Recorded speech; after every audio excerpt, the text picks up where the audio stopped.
Good morning, students. Welcome to online class. I hope all are well. Stay home, be safe. A new lesson we start today. That is lesson number 6, tissues. In this chapter, we glance about that tissues. That is plant tissues and animal tissues. In types of plant tissues and then types of animal tissues. That is in plant tissues, meristematics and permanent tissue we discussed. In animal tissues, we discussed about that epithelial tissues and connective tissues, muscular tissues and nervous tissue. These are the topics which we clear in this chapter. This is concept mapping. एक concept map है ये. देखो tissues है, tissues के अंदर दो type है, plant tissues और एनिमल टिश्यूज में. और प्लांट टिश्यूज में सबसे पहले देखेंगे मेरिस्टेमेटिक टिश्यू. उसके अंदर दो टाइप है अगेन, प्राइमरी मेरिस्टम और सेकेंडरी मेरिस्टम. प्राइमरी मेरिस्टम में है एपिकल मेरिस्टम और सेकेंडरी और एक सेकेंड है जो प्राइमरी मेरिस्टम में इंटरकैलरी मेरिस्टम और सेकेंडरी मेरिस्टम में लैटरल मेरिस्टम. और लैटरल मेरिस्टम के अंदर भी दो क्लासिफिकेशन किया गया है, वैस्कुलर कैम्बियन और कॉर्क कैम्बियन. और अब देखेंगे हम परमानेंट टिश्यू, जो प्लांट के अंदर ही है परमानेंट टिश्यू दो टाइप में. तो उसके अंदर सिंपल परमानेंट टिश्यू और complex permanent tissue. Simple permanent tissue में तीन टाइप है, एक तो पैरेन्काइमा, कोलनकाइमा एंड स्क्लेरेन्काइमा. ये तीन टाइप है सिंपल परमानेंट टिश्यू में. और कॉम्प्लेक्स परमानेंट टिश्यू में दो टाइप है, एक जाइलम और एक है फ्लोएम. उसके पार्ट्स हम धीरे धीरे करके पढ़ेंगे. हम ये सारे जो कॉन्सेप्ट हैं हम अभी पढ़ेंगे, that is plant tissue. Okay, उसके बाद हम पढ़ेंगे animal tissue. Definition of tissue: a group of cells that are similar in structure and work together and achieve a particular function is called tissue. यानी एक ग्रुप ऑफ सेल्स होता है, एक cell नहीं है, ग्रुप ऑफ सेल्स होता है, उसमें having a similar structure, similar देखने एक जैसे स्ट्रक्चर होगा और वर्क टुगेदर एक साथ वर्क करेगा एक पर्टिकुलर फंक्शंस के लिए. Okay, that is called as a tissue. और हिस्टोलॉजी दिया हुआ है. ये microscopic study of tissue is called as histology. यानी माइक्रोस्कोपिक जो टिश्यूज माइक्रोस्कोप में देखते हैं जो टिश्यूज को, उसको हम बोलते हैं histology. Now we discussed about the plant tissue. Plant tissue में मैंने बताया था meristematic tissue. Okay, meristematic tissue को ग्रोथ टिश्यू भी बोला जाता है. मेरिस्टेमेटिक टिश्यू का डेफिनेशन क्या है? These are simple living tissues having thin walled compactly arranged immature cell which are capable of division and formation of new cells. Simple है ये, एक थिन लिविंग सेल्स है, थिन वॉल्ड है यानी compactly arrange होता है, इमेच्योर यानी पूरी डेवलप नहीं होता है सेल, और डिवीजन करने की कैपेसिटी करता है, ये सेल्स को डिवीजन करता है और न्यू सेल्स को फॉर्मेशन करता है. This is about that meristematic tissues definition. और मेन फीचर्स क्या है मेरिस्टेमेटिक टिश्यूज का? थिन प्राइमरी सेल वॉल, यानी सेल वॉल प्रेजेंस होता है थिन. जो पता है आपको सेल वॉल किससे बना हुआ, प्रीवियस क्लास में बताया था, सेल्यूलोज से. ओके, फिर इंटरसेल्यूलर स्पेस आर एब्सेंट, यानी उसके एक दूसरे के बीच में स्पेस नहीं रहता है. कॉम्पैक्ट टिश्यू होता है, कॉम्पैक्ट यानी एकदम बिना गैप के अरेंजमेंट होता है, उसको हम बोलते हैं compact tissue. Generally vacuoles are absent, इसमें वैक्यूल्स एब्सेंट रहता है. डेंस साइटोप्लाज्म डेंसली प्रेजेंट होता है and prominent nuclei are present. एक न्यूक्लियस प्रेजेंट होता है, न्यूक्लियाई प्लूरल फॉर्म है यानी बहुत सारे न्यूक्लियाई प्रेजेंट होता है. फिर नेक्स्ट पॉइंट है actively dividing cells are present in growing regions of plants root and shoot tip.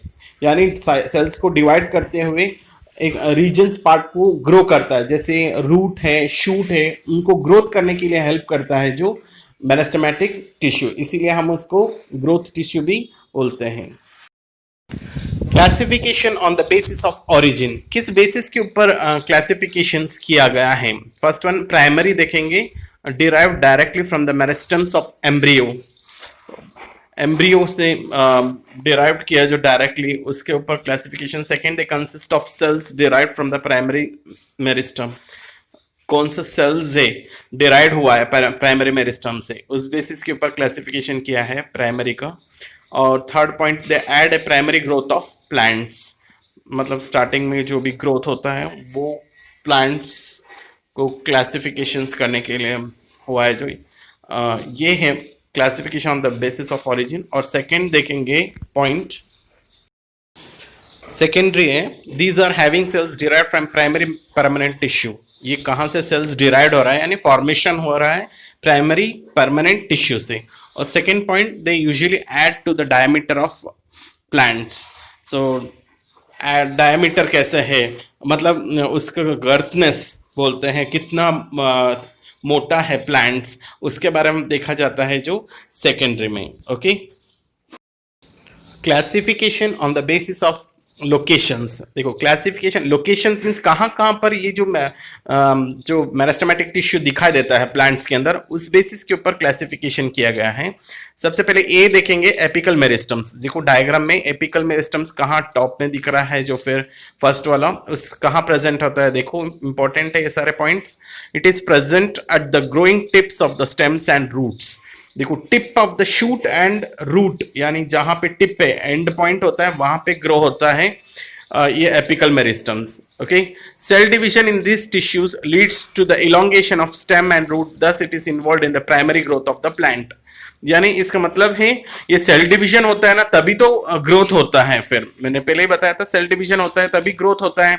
सो ये इलोंगेशन यानी लॉन्ग लेंथ बढ़ाने के लिए रूट का और शूट का ये हेल्प करता है एपिकल मेरिस्टम। कहाँ प्रेजेंट होता है पूछेंगे तो tip of the stem and roots. Okay, second है इंटरकैलरी मेरिस्टम्स।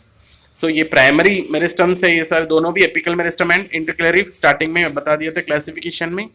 इंटरकैलरी मेरिस्टम्स में it is present behind the apex, it helps to longitudinal growth. Longitudinal growth को बढ़ाने के लिए हेल्प करता है intercalary. It is the part of apical meristem, apical meristem का एक पार्ट है ये, which is left behind during the growth period. जो एपिकल मेरिस्टम में जितना ग्रोथ होता है उतना ग्रोथ हो जाए, उससे बाद में और भी बढ़ाता है जो ये इंटरकैलरी मेरिस्टम्स है। These are present at the base of leaf and internode region. जो लीफ है, बेस है और इंटरनोड है स्टेम का, जो जहां से फॉर्मेशन होता है स्टेम्स, वहां पर ये प्रेजेंट होता है। These lead to the increasing in the length of leaf, example in grass stem, bamboo stem, mint stem etcetera.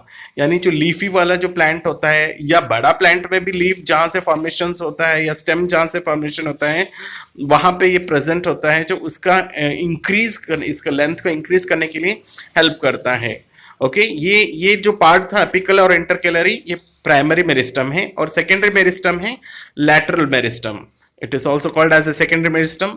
और इसमें second point, it occurs along the side of the longitudinal axis of the plant, यानी side में बढ़ाता है ये, long में नहीं side में, यानी गर्थनेस एरिया को बढ़ाता है। फिर it give rise to the vascular tissues, vascular tissues को बढ़ाने देता है। आगे पढ़ेंगे वैस्कुलर टिश्यूज मींस वो xylem and phloem tissues, and causes growth the girth of stem and root, यानी एरिया बढ़ाता है स्टेम का और रूट का। और लास्ट पॉइंट है, they are responsible for growth, secondary growth by increasing the girth. तो वही बता रहे हैं कि गर्थनेस को, सेकेंडरी गर्थनेस को बढ़ाने के लिए हेल्प करता है जो ये lateral meristem. These are the three points which are classification on the basis of location, which is very important: apical meristem, intercalated meristem and lateral meristem, and you draw also diagram. अब देखेंगे permanent tissue. The permanent tissues are formed from those meristematic cells which left behind and have lost their capability to divide. यानी जो primary जो tissue से formation हुआ है meristematic cell से, उसके वो कर नहीं पा रहा है जो सेल्स को डिवाइड है, तो आगे का प्रोसेस करता है जो परमानेंट टिश्यू। ओके, जो लॉस हो जाता है मेरिस्टेमेटिक टिश्यू, जो कैपेबल नहीं होता है जो ग्रोथ कराने के लिए सेल्स को, ये परमानेंट टिश्यू उसको ग्रो कराता है फिर। Okay, second point, the division and differentiation of cells of meristematic tissues which gives rise to permanent tissue. So इसमें डिवीजन करने के लिए हेल्प करता है, यानी स्टेम्स है, लीव्स है, पार्ट्स को, और डिफरेंशिएशन, तो हम आइडेंटिफाई कर सकते हैं कि कौन सा पार्ट है प्लांट्स का, या स्टेम्स है, रूट्स है, उसको। एंड देन लास्ट पॉइंट है, they have definite shape, size and thickness. एक डेफिनेट शेप होता है, साइज होता है, थिकनेस होता है। द परमानेंट टिश्यू में बी डेड और लिविंग। परमानेंट टिश्यू डेड भी हो सकता है, लिविंग भी हो सकता है, लेकिन मेरिस्टेमेटिक टिश्यू वो तो लिविंग ही रहता है, लेकिन परमानेंट टिश्यू डेड भी हो सकता है, लिविंग भी हो सकता है। और कौन सा लिविंग होता है, कौन सा डेड होता है, अब डिस्कस करेंगे हम। ओके, और इसमें डेफिनेट शेप, साइज, थिकनेस होता है। As a result of cell differentiation, the meristematic tissues tends to form different type of permanent tissue. So meristematic tissues में differentiate कर सकते हैं, जो finally different type of permanent tissue उसके help से formation हो सकता है। So उसके बाद second point है, in cell differentiation, developing tissue to perform changes from simple to more complex forms to become a specialized functions. यानी जो जैसे जैसे डिफरेंशिएट कॉम्प्लिकेटेड होता जाएगा, टिश्यूज डेवलप होता जाएगा सिंपल से मोर कॉम्प्लेक्स में, और उसके साथ साथ फंक्शंस भी स्पेशलाइज्ड हो जाता है फिर। Okay, depending upon the structure and composition of permanent tissues are classified into two types, that is simple permanent tissue and then complex permanent tissue. First we discussed about that simple permanent tissue. Simple permanent tissue, these are made up of one type of cells which are similar structure and functional. Okay, ये सारे एक type of cell से बना हुआ रहता है और similar structure, एक जैसे स्ट्रक्चर दिखता है इसके, और फंक्शन भी इतना ही एक जैसे ही करता है। एक सेल जो वर्क कर रहा है ऐसे ही वह फंक्शन करेगा। फिर उसमें देखेंगे protective tissues. These tissues are primarily protective in functions. They are consist of, जो प्रोटेक्टिव टिश्यूज होते हैं तो वो क्या क्या होता है इसके अंदर। देखो फर्स्ट वाला देखेंगे, epidermis. Epidermis means that is forms one cell thick outermost layer of various body organs of plants such as leaves, flowers, stems and roots. यानी जो upper layer of that plants होता है तो उसको हम बोलते हैं एपिडर्मिस। जैसे रूट के ऊपर, फ्लावर्स के ऊपर, स्टेम्स है, रूट्स हैं, लीव्स है, ये जो ऑर्गन्स जो फॉर्मेशंस करने के लिए हेल्प करता है, जो आउटर स्ट्रक्चर्स को, एपिडर्मिस है। Epidermis is covered outside by cuticle. Cuticle is a waterproof layer of waxy substance called as a cutin, which is secreted by that epidermal cell, provide protections against loss of water and provide protections against loss of water and invasions by microbes. इसका मतलब है ये epidermis है, is covered by outside by cuticle, यानी cuticle एक है वो इससे कवर रहता है एपिडर्मिस। सो ये वाटरप्रूफ होता है और वैक्सी सब्सटेंस से बना हुआ रहता है, उसको हम बोलते हैं क्यूटिन। सो ये सेक्रेट करता है जो epidermal cells provide protection against the loss of water. ये जो डेजर्ट एरिया में जब वाटर कमी होता है तो उसका देखना, कोई भी प्लांट्स वैक्सी होता है उसको टच करते हैं। फॉर एग्जांपल एलोवेरा, एलोवेरा को टच करो जैसे वैक्सी होता है, वो क्यूटिकल से बना रहता है। It protect from the loss of water. Okay, और माइक्रोब से भी फाइट करने के लिए हेल्प करता है जो ये cuticle. Cells of epidermis of leaves are not continuously at some places due to the presence of small pores called as stomata. यानी आप लीव्स को देखेंगे तो एक जैसे सेल्स फॉर्मेशंस नहीं हुआ एपिडर्मिस, यानी पूरी तरह से कवर नहीं होता है, बीच बीच में स्मॉल पोर्स प्रेजेंट होता है, उसको हम बोलते हैं stomata. So each stomata is guarded by a pair of bean-shaped cells called as guard cells. जैसे देखो आपको दिखाई दे रहा है गार्ड सेल्स बीन शेप में होता है और वो स्टोमेटा को प्रोटेक्ट करके रखता है। These are only epidermal cells which process chloroplast, that rest being colorless. Okay, बाकी इसके अंदर क्लोरोप्लास्ट है, देखो डॉट डॉट दिख रहा है आपको, वो बीन शेप के अंदर, उसको हम बोलते हैं chloroplast which consist of A colourful. बाकी के सारे होता है जो कलरलेस वाला होता है। फिर ओके, ये स्लीव्स के अंदर प्रेजेंस होता है जो फोटोसिंथेसिस प्रोसेस करने के लिए भी हेल्प करते हैं, एक्सचेंज ऑफ गैसेस के लिए हेल्प करता है जो ये स्टोमेटा। स्टोमेटा का डेफिनेशन क्या है? That small pores present on the surface of the leaves, specially lower surface में ज्यादा पोर्स प्रेजेंस होता है। नेक्स्ट है functions of epidermis. The main function of epidermis is to protect the plant from desiccations and infections.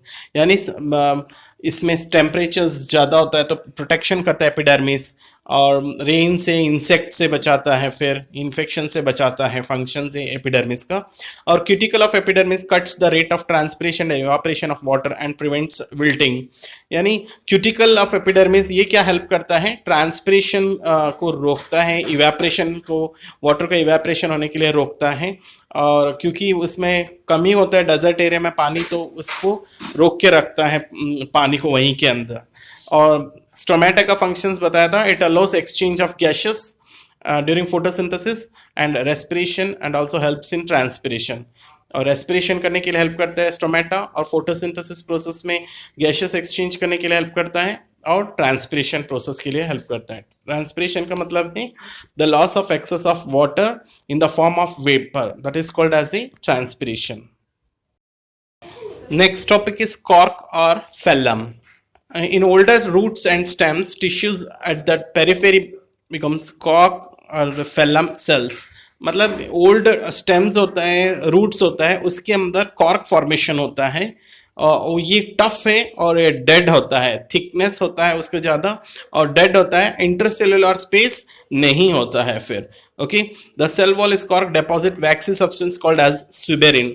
इसके अंदर जो thick compactly होता है अरेंजमेंट सेल्स का, इंटरसेलुलर स्पेस नहीं होता है, क्योंकि एक इसके अंदर एक वैक्सी सब्सटेंस प्रेजेंट होता है, उसका नाम है सुबेरिन, याद रखना है। नेक्स्ट है the cells of cork becomes impermeable to water and gases due to the deep position of suberin. यानी इसके अंदर ना पानी अंदर जा सकता है, ना गैसेस बाहर आ सकता है, जो क्योंकि बिल्कुल स्पेस नहीं होता है, कॉम्पैक्ट होता है, इसीलिए जो बाहर का पानी अंदर नहीं जा सकता या गैसेस भी नहीं जा सकता है। फिर the cork cells are without any protoplasm but are filled with resins और टैनिन्स। देखो कॉर्क सेल्स में without protoplasm but they are filled with resins and tannins, और रेजिन्स और टैनिन्स से फिलअप होता है, इसीलिए वो कॉम्पैक्टली अरेंज्ड होता है। फिर of cork is protected in function. Cork cells prevent infections and mechanical injury. यानी इन्फेक्शन से या प्रोटेक्शंस करता है कॉर्क, और मैकेनिकल इंजरी से प्रोटेक्ट करता है, और ये रेन वाटर से जो भी है इन्फेक्टेड होता है प्लांट्स को, उससे बचाता है कॉर्क, क्योंकि उसके अंदर कॉम्पैक्टली अरेंज होता है सेल्स, इसीलिए। Next, imperviousness, lightness, toughness, compressibility and elasticity make the cork commercial valuable. यानी ये बहुत ज़्यादा वैल्यूएबल भी है, क्योंकि लाइटनेस होता है, इम्परफेनेस होता है, टफनेस होता है, कंप्रेसिबिलिटी होता है, इलास्टिसिटी होता है, इसीलिए इसका वैल्यूएबल है और यूज में भी लेते हैं बहुत सारे जगह है कॉर्क को। ओके।